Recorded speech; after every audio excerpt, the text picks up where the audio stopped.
ధర్మంలో కూడా స్త్రీలకు గొప్పతనాన్ని గౌరవిస్తూ ఒక శ్లోకం కూడా ఉంది. ఎత్ర నార్యేస్తు పూజ్యంతే రమంతే తత్ర దేవత. ఎక్కడ స్త్రీలు పూజించబడతారో అక్కడ దేవతలు నివసిస్తారని ఒక శ్లోకం కూడా ఉంది. కేంద్ర ప్రభుత్వం నరేంద్ర మోడీ గారు ప్రధానమంత్రి అయిన తర్వాత మహిళల గురించి, బాలికల గురించి అనేక సంక్షేమ పథకాలు దేశవ్యాప్తంగా బాలికలకు సంరక్షణ, విద్య, ఆరోగ్యం, సామాజిక ఎదుగుదల కోసం వారి అభివృద్ధి లక్ష్యంగా ఇలా కేంద్ర ప్రభుత్వం పనిచేస్తూ ఉంది. దాంట్లో భాగంగా సుకన్య సమృద్ధి యోజన, చాలా మందికి ఈ విషయం తెలుసు. ఏదైతే 10 ఏళ్లలోపు బాలికలు దీనికి అర్హులు. కుటుంబంలో 2 ఆడపిల్లలకు దరఖాస్తు చేసుకోవచ్చు.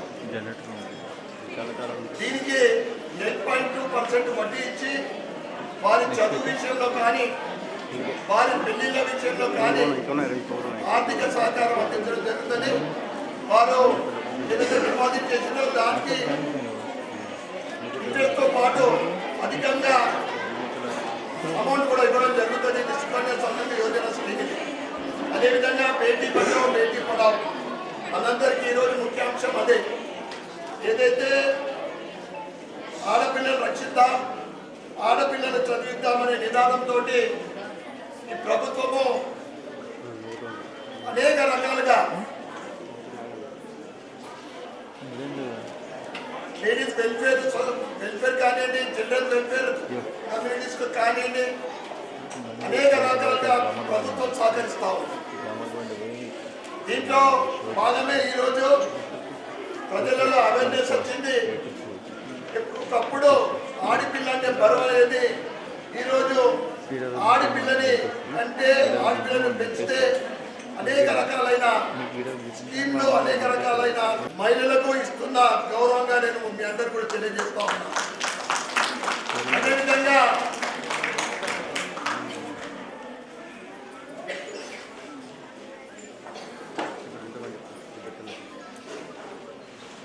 ఆడపిల్లలు ఒకప్పుడు స్థాయి నుండి అంతరిక్షంలోకి అడుగుపెట్టే స్థాయికి నేటి వీరవనితలు చేరుకున్నారంటే ఈరోజు ప్రభుత్వము ఇస్తున్న ప్రోత్సాహాలని మీ అందరికీ కూడా తెలియజేస్తా ఉన్నాను. అదేవిధంగా అటల్ బిహారీ గారి ప్రధానమంత్రి ఉన్నప్పుడు సర్వశిక్ష అభియాన్లో ప్రథమ స్థానం మహిళలకి ఇవ్వడం జరిగింది. కానీ అనేక రకాలైన సౌకర్యాలు కల్పిస్తూ ఉంది ప్రభుత్వం. కానీ మా మహిళా సోదరిమణులు ఇక్కడున్న వెల్ఫేర్ మహిళా వివాహాలు ఈ మధ్యన మీడియాలో కానీ పేపర్లో కానీ చాలా వింటా ఉన్నాం. బాల్య వివాహాలు బ్యాన్ చేసినప్పటికీ కానీ అనేక చోట్ల బాల్య వివాహాలు చేసుకున్న సంఘటనలు మనం చూస్తూ ఉన్నాం. గత సంవత్సరము అఫీషియల్గానే 34 కేసెస్ ఉన్నాయి బాల్య వివాహాలు. దయచేసి మీరు లాస్ట్ ఇయర్ బాల్య వివాహాల సంఖ్య భవిష్యత్తులో ఇంకా వైభవంగా చేసుకునే అవకాశం మనకు లభిస్తుంది. ఎందుకంటే స్త్రీయే ప్రథమం. స్త్రీ లేకుంటే పుట్టుకనే లేదు. దాన్ని ఒక సందేశంగా తీసుకొని ఈరోజు నరేంద్ర మోడీ గారు ప్రభుత్వము ముందుకెళ్తా ఉంది. మరి ఒకసారి ఈనాటి ఇంత చక్కటి కార్యక్రమానికి ఇచ్చేసిన ప్రతి ఒక్కరికి, కండక్ట్ చేస్తున్న పెద్దలకు మరియు ముఖ్య అతిథిగా విచ్చేసిన అందరికీ కూడా ధన్యవాదాలు, పేరు ధన్యవాదాలు చెప్పుకుంటూ భారత్ మాతాకి జై. 10 సంవత్సరాలు పూర్తి చేసుకున్న సందర్భంగా national girl child celebrations NGO Sneha society గారికి అండ్ ప్రోగ్రామ్ కండక్ట్ చేస్తున్నటువంటి డిడబ్ల్యూ మేడం గారికి అండ్ ఆకాశవాణి రిప్రజెంటేటివ్ అందరికీ కూడా అందరికీ నమస్కారం. సో ఈరోజు ఇంత చక్కటి ప్రోగ్రామ్ కండక్ట్ చేస్తున్నటువంటి మేడంకి మరొకసారి శుభాకాంక్షలు తెలుపుకుంటూ, వైద్య రంగంలో వైద్యాధికారిగా, నేను జిల్లా వైద్యాధికారిగా మనము మనం women Beti Bachao Beti Padhao scanning centres అన్నిటికీ కూడా పర్మిషన్స్ వాళ్ళు దీనికి యాక్టివ్ లోబడి వాళ్ళు పనిచేసే విధంగా వాళ్ళకి పర్మిషన్స్ ఇవ్వడం జరుగుతుంది.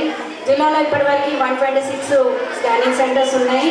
మేము ప్రతి 3 నెలలకు ఒకసారి కూడా ఆ పర్టికులర్ స్కానింగ్ సెంటర్ విజిట్ చేయడము, అక్కడ జెండర్ పోషణ అంటే ఆరోగ్య లక్ష్మి భోజనము, న్యూట్రిషన్ ఫుడ్, తర్వాత MCH కిట్, తర్వాత న్యూట్రిషన్ కిట్ అన్నది మనము ఇవ్వడం జరుగుతుంది. ప్రెగ్నెంట్గా వాళ్ళందరికీ కూడా ఆ రకంగా మనం మహిళలను మనము కాపాడుకోగలగడము, మాతృమరణాలను తగ్గించుకోవడము, శిశుమరణాలను తగ్గించుకోవడం అనేది జరుగుతుంది. అట్లాగే పుట్టిన తర్వాత పిల్లలని స్క్రీన్ చేయడానికి ఆర్బీఎస్కే టీం ద్వారా వాళ్ళు కూడా మనము లో బర్త్ అన్ని పిల్లలని లో బర్త్ వెయిట్, తర్వాత ఏమైనా న్యూట్రిషన్ డెఫిషియన్సీ డిఫెక్ట్స్ ఉన్న పిల్లలని గుర్తించి వాళ్ళకు కూడా పోషణ అభియాన్ ద్వారా శామ్ చిల్డ్రన్కి కూడా మనం కాపాడుకుంటున్నాము. ఆ రకమైన ప్రోగ్రామ్స్ చేస్తున్నాము. అట్లాగే మనము అడాల్సెంట్ హెల్త్ పిల్లలకి కూడా మనము మెన్స్ట్రల్ పిల్లలు మెయిన్గా మీ గురించే మెయిన్గా ఆడపిల్లలు అన్నారు శారీరకంగా కొంత మనం ఇంత శ్రద్ధ తీసుకుంటున్నాం. అవునా? తీసుకుంటున్నామా లేదా? ప్రతి ఇంట్లో ఆడపిల్లని ఇందాక మన వాళ్ళు స్క్రిప్ట్లో తెలియజేశారు. వారు లేదే ఏంటి, మనకి నేచరే లేదు, మనకి గమనం లేదు, ముందు జీవితం అనేదే లేదు. అలాగే ఆ ఆడపిల్లలు లేనిదే కుటుంబం యొక్క అభివృద్ధి అనేది లేదు. కానీ మనకి మీరు మాట్లాడుకుంటూ ఉండాలి ప్లీజ్. ద స్కూల్స్ మగపిల్లలు CWC వాళ్ళు కొందరు వెనుకుంటున్నారు. దయచేసి ఆయా పాఠశాలల యాజమాన్యము సిబ్బంది కొంచెం దయచేసి కోఆపరేట్ చేయాల్సిందిగా కోరుతున్నాము. పిల్లలు కొంచెం సైలెంట్. ఏమవుతుంది, పిల్లవాడిని ఆడపిల్లల యొక్క జీవితం గమనమే ఆగిపోతుంది. చైల్డ్ మ్యారేజెస్ జరగడం వల్ల, పిల్లల పట్ల రేప్ జరగడం వల్ల, ప్రెగ్నెన్సీస్ రావడం వల్ల, బిఫోర్ ద ఏజ్ వాళ్ళు ప్రెగ్నెంట్ కావడం వల్ల పిల్లలు IMR, MMR జరుగుతున్నాయి. అంటే చంటి పిల్లల మరణాలు, పెద్ద ప్రాణ మరణాలు కూడా మనకి సంభవిస్తున్నాయి. ఇది one of the basic indicators. మనకు ఆ ఇండికేటర్స్ కనుక మనం తగ్గించాలని మన యొక్క ఉద్దేశం. ఆడపిల్లల మరణాలు తగ్గించాలి, పసిపిల్లల మరణాలు తగ్గించాలి, పెద్ద ప్రాణాల మరణాలు మనము తగ్గించాలి. ఇది child marriages is the violation of child rights. ఆడపిల్లల యొక్క హక్కుల్ని కాలరాయడం, వారి యొక్క చదువుకునే హక్కుని, వారి యొక్క జీవించే హక్కులు మనము కాలరాయడమే అవుతుంది. రాబింగ్ ద చైల్డ్హుడ్ డిగ్నిటీ, చైల్డ్హుడ్ని వారి యొక్క పసితనాన్ని మనము రాబ్ చేసినట్టు. అలాగే by maintenance of the cycle, ముందుకు వెళ్ళాలంటే ఏమేమి ఉండాలి? ఆ చక్రాన్ని హెల్త్ ఉండాలి, ప్రాపర్గా హెల్దీ చైల్డ్ ఉండాలి. హెల్దీ చైల్డ్ ఉంటే బాగా చదువుతారు, బాగా చదువులో రాణిస్తారు, ఆటపాటల్లో రాణిస్తారు, లిటరసీ పెరుగుతుంది, పావర్టీ నుంచి వారు అరికట్టబడతారు, రిచ్ అవుతుంది కుటుంబము, జెండర్ బేస్గా వాళ్ళకి అన్ని ఈక్వాలిటీస్ తెలుస్తాయి. ఇవన్నీ అవగాహన కలిగితే మనము విరాటికేట్గా చిన్న పిల్లలుగా మేము పెళ్లి చేసుకోము, మేము ముందుగా పోయి బాగా చదువుకొని మా కాళ్ళనే మేము నిలబడ్డాకే పెళ్లి చేసుకుంటామని ముందుకు వస్తాం. అలాగే పత్రికా విలేకరులందరికీ కూడా స్వాగతం. మనము ఇది యూనిసెఫ్ 2018 సెన్సస్లో ఏమని చెప్పారంటే 40% ఆడపిల్లలకి 18 ఏళ్ల లోపలే పెళ్లిళ్ళు అవుతున్నాయి. యూనిసెఫ్ అంటే నాకు తెలుసు కదా. ప్లీజ్ సైలెంట్గా ఉండాల్సింది కోరుతున్నాయి. ఒక పెద్ద ఆడపిల్లల మీద పనిచేసే మన నేషనల్ లెవెల్లో అవార్డు వారి బుక్ నుంచి మనం గ్రహించింది. యూనిసెఫ్ వాళ్ళు 2018లో మనకి ఏం చెప్పారంటే 40% మంది పిల్లలు 18 ఏళ్ల లోపల పెళ్లిళ్ళు అవుతున్నాయి. వీల్ చైర్ గోయింగ్ బ్యాక్ వెనక్కి వెళ్ళడం జరుగుతుంది. మ్యారేజెస్ జరుగుతున్నాయి, వాటిని అవుతున్నాయి. Less than 18 13% and less than 15 12%. This is NFHS 5 అంటే 2021 సెన్సస్ ప్రకారం. So safety of the girl child fears being sexual abuses. ఈ ఎందుకంటే ఇట్లా పెళ్లిళ్ళు చేస్తున్నారంటే ఆడపిల్లల మీద అఘాయిత్యం జరుగుతుంది ఏమో అన్న భయంతో తల్లిదండ్రులు పిల్లల్ని లెస్ దెన్ 15 లెస్ దెన్ 18లో పెళ్లిళ్ళు చేసేసి వాళ్ళ బాధ్యత చేతులు కడిగేసుకుంటున్నారు. అంతేకాకుండా ఈ భయం అనేది ఎందువల్లంటే చాలా మంది ఆడపిల్లలు 8-9 తరగతుల వాళ్ళు లవ్ అడిక్షన్ దాంట్లో పడుతున్నారు. అమాయకంగా అపోహలతో వాళ్ళపడి వాళ్ళు చిన్న వయసులోనే వాళ్ళతో వెళ్ళిపోయి ఏదో ఒక పిల్ల తల్లి అయిన తర్వాత వాళ్ళు వదిలేస్తున్నారు. సో అప్పుడు ఏమవుతుంది, మళ్ళీ మనం ఇందాక అనుకున్నట్టు చైల్డ్ మ్యారేజ్ కాదు, nothing but it's a marriage. And then baby పుట్టుద్ది, బేబీ చనిపోతుంది, తల్లి ప్రాణానికి కూడా గండం. ఇవన్నీ కూడా ఇండికేటర్స్కి నష్టానికి గురవుతున్నారు. దీనన్నిటికీ కొన్ని మెట్లు ఉన్నాయి. వీటిని ఎట్లా మనం తగ్గించుకోవాలి అంటే మనకి ఒక 10 మెట్లు ఉన్నాయి. మీరందరూ ఈ 10 మెట్లు ఎక్కుదామని చెప్పాలి. ఎక్కుతారా? మీరందరూ దాడి చేయడానికి ప్రతి ఒక్కరు ప్లెడ్జ్ కూడా తీసుకున్నారు ఇందాక, అవునా? No poverty, no hunger, no ill healthness, and then quality of education, gender equality, clean safe water, and then clean sanitation, personal hygiene, and economic growth. These are 5 steps lead to economic growth. ఒక ఇంటి యొక్క అభివృద్ధి చెందాలి. ఒక అమ్మాయిని చదివిస్తే ఏమవుతుందంటే కుటుంబం మొత్తం చదివినట్టే. ఆ అమ్మాయిని రేపు వృత్తికి వచ్చి ఉద్యోగం చేసి తన తల్లిదండ్రుల్ని, తన అక్క చెల్లెల్ని, తన కుటుంబాన్ని మొత్తాన్ని కూడా పోషిస్తుంటుంది. అదే మగ పిల్లవాడు అయితే కేవలం తన భార్య పిల్లలనే చూసుకుంటాడు. అమ్మాయి అయితే అక్క, చెల్లెలు, అమ్మమ్మ, నాన్నమ్మ, అమ్మమ్మ తరఫున వాళ్ళు, నాయనమ్మ తరఫున వాళ్ళు, అత్తగారి తరఫున వాళ్ళు కూడా తను సపోర్ట్ చేయగలుగుతుంది. అలాగా economic growth, peace, justice, strong institutions, అలాంటి కొన్ని ఇన్స్టిట్యూషన్స్ ఇవన్నీ ఉండడం వల్ల ఈ రోజు మన ఆడపిల్ల మీద ఖర్చు పెట్టే ఒక పైసా రేపు 1000 రెట్లుగా అభివృద్ధి చెంది ఆ కుటుంబానికి ఉపయోగపడుతుంది. అల్టిమేట్గా నేను చెప్పదలిసింది ఒకటే, మీరు అనుకుంటారు ఆడపిల్లే కదా అని, కానీ వారి మీద ఇన్వెస్ట్ చేసే ప్రతి పైసా కూడా మనకి 10 ఆ కుటుంబానికి బెనిఫిట్ని చేకూరుతుంది. మీరందరూ ఒప్పుకుంటారా లేదా? మీరందరూ బాగా చదువుకొని మీ తల్లిదండ్రులు చెప్పిన విధంగా జీవితంలో ముందుకెళ్తారా? హైయర్ ఎడ్యుకేషన్ చేస్తారా? లవ్ లాంటి రేట్లో పడకుండా జీవితాన్ని సాగిస్తారా? For that I need love sound. So ఈనాడు ఈ అవకాశం ఇచ్చినటువంటి పెద్దలందరికీ, ఓపికగా ఉన్నటువంటి పిల్లలందరికీ కూడా నా యొక్క ధన్యవాదాలు తెలియజేస్తున్నాను. Thank you.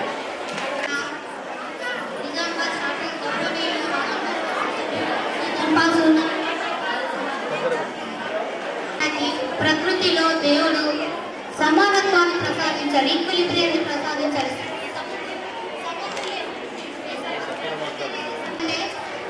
Two genders, male female ఇద్దరు కూడా సమానమైన పాత్ర పోషిస్తేనే మన సమాజం అనేది అన్ని విధాలుగా అభివృద్ధి చెందుతూ ఉంటుంది.